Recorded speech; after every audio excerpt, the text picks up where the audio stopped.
Hello guys! Welcome po ulit sa aking vlog. At sa video naman pong ito ay atin pong pag-uusapan ang mga kailangan po sa pagkuha ng passport. So tayo po ay bago makapag-travel, kailangan po natin ng passport. At ito po yung mga requirement o kailangan bago po tayo makakuha ng passport. So guys, marami na rin po ngayon guys na mga appointment through online. So yun po yung mga humihingi ng bayad na para po iwas hassle at hindi na kayo mahirapan, pero kailangan pa rin po natin na magpa-personal appearance doon sa DFA. So kung ako sa inyo guys, madali lang naman pong kumuha ng passport, ay kayo na lamang po yung magpa-appointment. So hindi ko naman po sinasabi na wag na rin kayong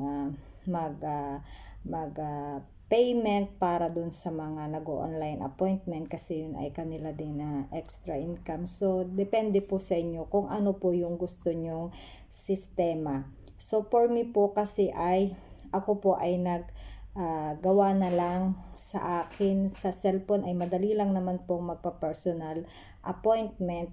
At yun naman po ay kahit na magpa-personal appointment ka pa at ibang tao ang gumawa, ay kakailanganin pa rin po ang inyong personal appearance, yung pagpunta nyo po sa DFA. So kung saan pong lugar kayo na kabilong, ay kung saan meron DFA, pwede po yon. So kagaya po sa akin, ako po ay Batangas, pero nung nagpa-personal appointment po ako ay sa DFA Manila po yung may slot. So doon po ako nakakuha ng aking passport, maging doon sa anak ko. So pwede rin po yun sa mga area kung meron pong available na slot.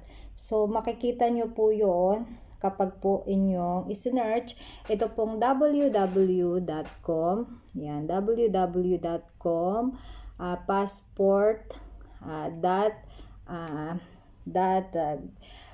government.ph. Ayan po. Yun po yung inyong i-type. Tapos yun, doon po kayo papasok para po mag-fill up ng inyo pong appointment at kukuha kayo ng inyong slot.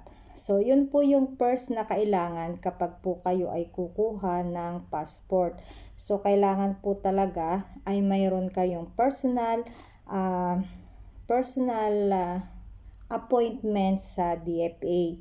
So yun po yung kailangan, personal appearance, at meron kayong appointment, at yun po yung nakaserox na ipiprint nyo ng lahat.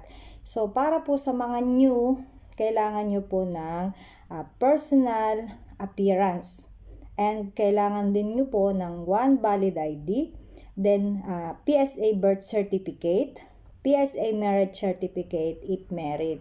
Yan po yung kailangan sa mga baguhan. Yan lang naman po ang kailangan.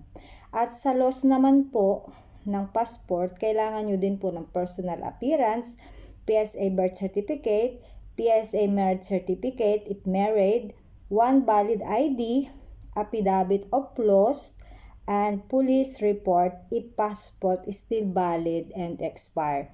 So para naman po dun sa renewal, ay kailangan nyo din po ng personal appearance, one valid ID, at saka yung pong old passport. Yun lang po yung kailangan nyo sa magre-renew. Sa minor naman po guys, kailangan nyo ng personal din ng appearance and personal appearance of parents. So kailangan kasama po yung parents kasi nga po minor. So PSA marriage ng parent, contact of parents, PSA birth certificate, at saka po yung school ID and form ng 137. So yun po yung mga kakailanganin sa pagkuha ng mga passport. So marami pong salamat guys. Sana po ay nakatulong sa inyo ang video na ito, at sana po ay patuloy kayong manood ng aking mga video, and comment down lang po kung meron kayong mga tanong. Marami pong salamat sa inyong panunood. God bless po.